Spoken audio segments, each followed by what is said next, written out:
What is going on, ladies and gentlemen of YouTube? It's David here with Mac Tutorials 14.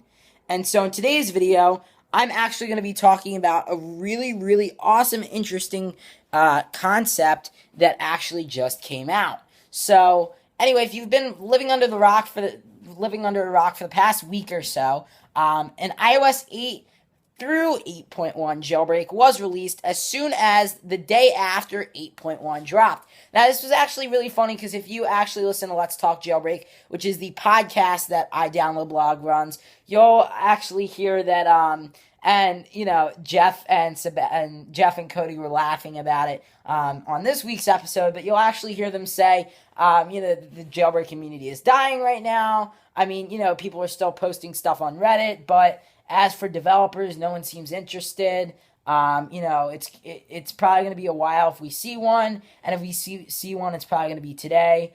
So actually, the day that they recorded it, like 5 or 6 hours later, after they recorded it, it came out. So they were actually really frustrated with that. So they did go ahead and push this out, but they made another episode just basically laughing about how funny it was that like 6 hours later, the jailbreak came out. So Jeff was like, well, I didn't really 100% write it off as, well, it's just not going to happen, and we're not going to see it for a while. I just said, if it does happen, it's going to happen today. So, okay, so the jailbreak has been released. So it's not 100% stable yet, but for those people that have been jailbroken before and know how to jailbreak their own devices, then I definitely say that you guys should take a look at this, especially now with this new tweak called WatchSpring, which is an iOS 8 jailbreak tweak only. So if you guys know back to the September iPhone 6 and 6 Plus event, Apple also announced the brand new Apple Watch.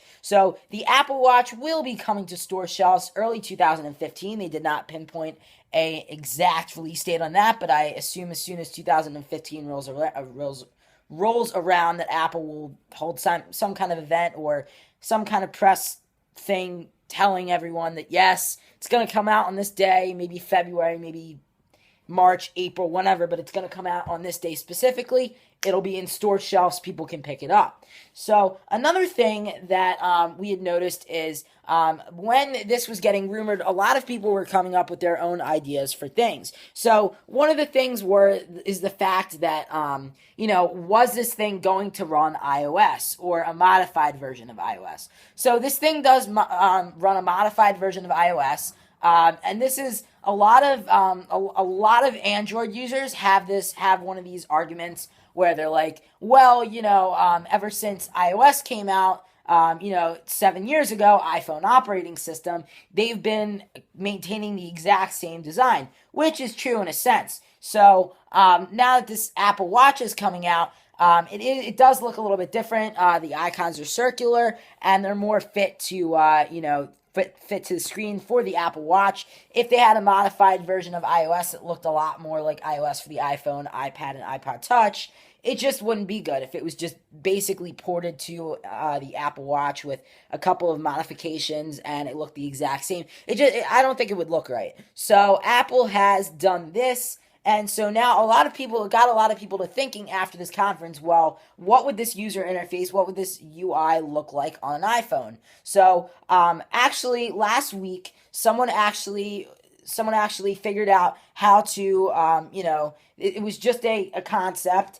And someone last week actually developed this, and it was a launcher, but it didn't install any applications. And basically, you can only get this if you knew how to compile it.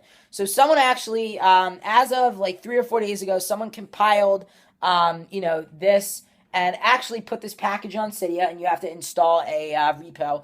I'll see if not, I'll do it eventually, but I'll see if I can figure out a way to actually go in the description and go ahead and put that repo there. It is not a default repo as of right now. Probably later, in a couple of weeks, maybe even in a couple of days, when this jailbreak tweak becomes a little bit more supported, It will be on Big Boss. Now, for a lot of people that are on iOS 8, this is an iOS 8 exclusive jailbreak tweak. So this is really the reason why it gives users the choice to pick between do they want to jailbreak on iOS 8 or want to jailbreak on iOS 7 if they are on iOS 7. So if you're already on iOS 7 for right now because of how buggy this tweak is, just because it does launch, they came out with, not only did they come out with this dummy UI, but actually a couple of days later, another guy compiled the jailbreak tweak and actually found out, he compiled it with different code and found out how to actually get these dummy applications to work and get it so it was actually, it was your springboard, but it was modified so it would be, the Apple Watch UI. So basically, it's this new jailbreak tweak called WatchSpring. So it's pretty awesome. Basically, it brings that Apple Watch user interface or UI to your icon springboard. So you can pinch to zoom, and it'll zoom out and show you guys all these circular icons that are on there. So I'm not sure what they're gonna do. It's probably they're gonna have to address some bugs. I don't know what they do with Spotlight. Maybe it's still possible to swipe down from there because to be able to actually go from category to category in there, you actually have to swipe on the screen. So if you swipe just straight down, I guess the notification, or not notification center, but Spotlight will come down, not from all the way to the top to the bottom. If you did all the way to the top to the bottom, it would launch Notification Center. But anyway, this is an awesome tweak. So if you guys are jailbroken on iOS 8, I definitely highly recommend. If you guys don't want to use this, all the time, I would definitely recommend trying out WatchSpring. Letting us know what you think in the comment area below about WatchSpring. It's definitely an amazing jailbreak tweak. And for people that don't know that much about jailbreaking and people that don't know that much about this is just something really awesome to show to your friends. Look, I have the Apple Watch UI, or maybe they don't even know about the Apple Watch. If they're not Apple enthusiasts, they might not know about the Apple Watch really.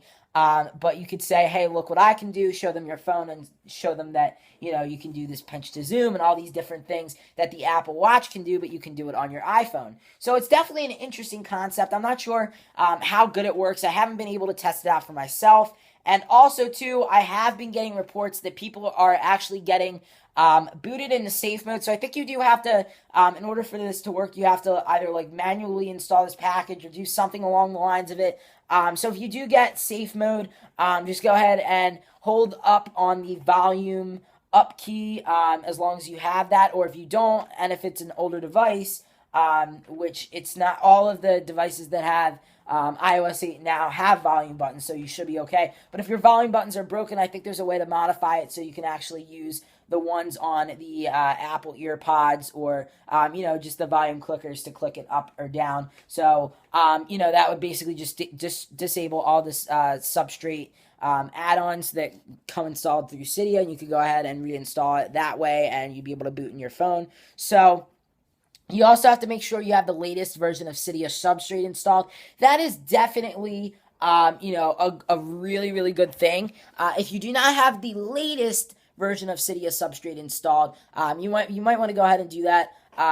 Also, as well, the latest version of the Pangu iOS 8 through 8.1 Untether. If you are on iOS 8 or 8.1 jailbroken, you definitely want to install 0.2, which at this time of recording this video is the latest version of the Pangu iOS 8 through 8.1 Untether. So if you do not have that installed on your device and you are jailbroken on iOS 8 or iOS 8.1, I would definitely highly recommend you do that. It fixes various bugs. It fixes the boot loop. It also fixes Safari crashes, and I think there's one more. I think maybe, I don't know if it fixes the iMessage bug, but I do know that is a problem. And if that doesn't fix it, I know that they are working on a fix for it. So anyway, that's basically all I wanted to say. So WatchSpring, it's really awesome, looks really cool, and that's pretty much all I wanted to talk about.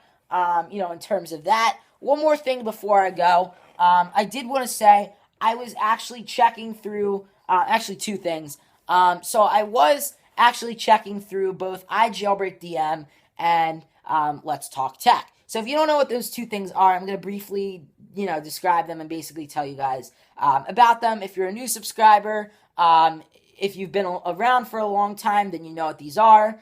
And if you're maybe a recent subscriber, you subscribed to me in the last couple of months, then you're probably going to have no idea about this unless you've checked all of my videos.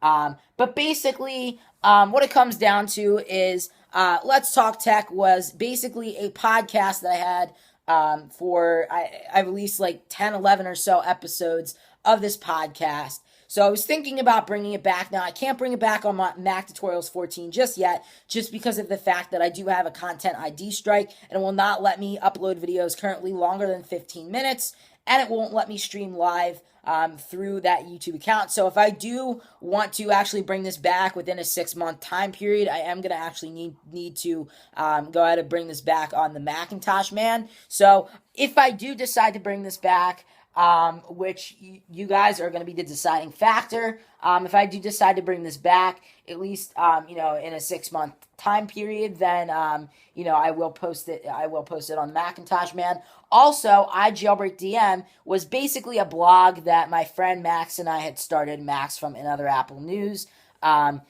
Max hasn't made a lot of videos in a long time.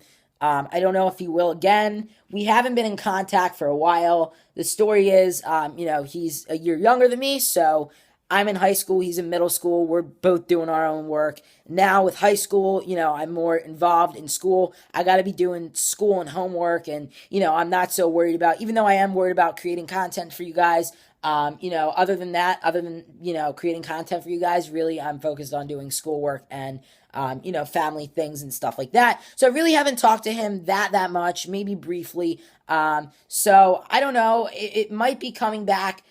Definitely at some point, Let's Talk Tech will be coming back. I don't know if it's going to be coming back with Max, but I actually was talking to one of my friends, Josh, as well as Ben, and they have both expressed equally, and Akil as well. I haven't talked to Akil about it in a while, but I know that he has talked about it with me in the past, like last year, and said he'd be really happy to do another episode. So we did have him on for one episode, and that was pretty awesome. So having Akil on was pretty awesome. So if I ever do that again, it's probably going to be with the three of them, just because I think they'd all make a really, really good, it'd be really, really entertaining to watch, because Josh and Akil really just play off of each other, and Ben does his own thing, so it'd be kind of funny to see what would happen. To be honest, I don't even really know if we'd be able to get any stuff done regarding the podcast, trying to discuss topics and stuff, and if we were, it'd probably get heated in some points, and stuff like that. But anyway, if you want to see Let's Talk Tech come back with Akil, Ben, and Josh, then please be sure to let me know in the comment area below what you guys want. Do you want Max? Do you want Josh? Do you want Akil? Do you want Ben? Let me know in the comment area below. Also, do you want iJailbreak DM to come back? Also, let me know in the comment area below. I was dedicated for a couple weeks in bringing you guys news through that blog, but then as the summer started happening, it was towards the end of the year when iJailbreak DM first got created. It was like May or June, and by the time school started slowing down for me, summer was starting. I was going to camp. I was doing other things. I really didn't have time for this blog, so I kind of let the blog die after a while, so it's kind of died out. The latest update that I have on there is that the 7.1 jailbreak for Pangu was released, and that was back in August. So it's been definitely a couple of months now since there's been a post on there. I don't even remember if I know my username or password on that account. I'm going to look at it. But anyway, do tell me, guys, if you want iJailbreak DM to come back, as well as Let's Talk Tech. Let me know in the comment area below. And anyway, guys, that's pretty much it. Please be sure to like, comment, and subscribe. And until next time, this is David signing out. See you on the weekend, guys. Peace.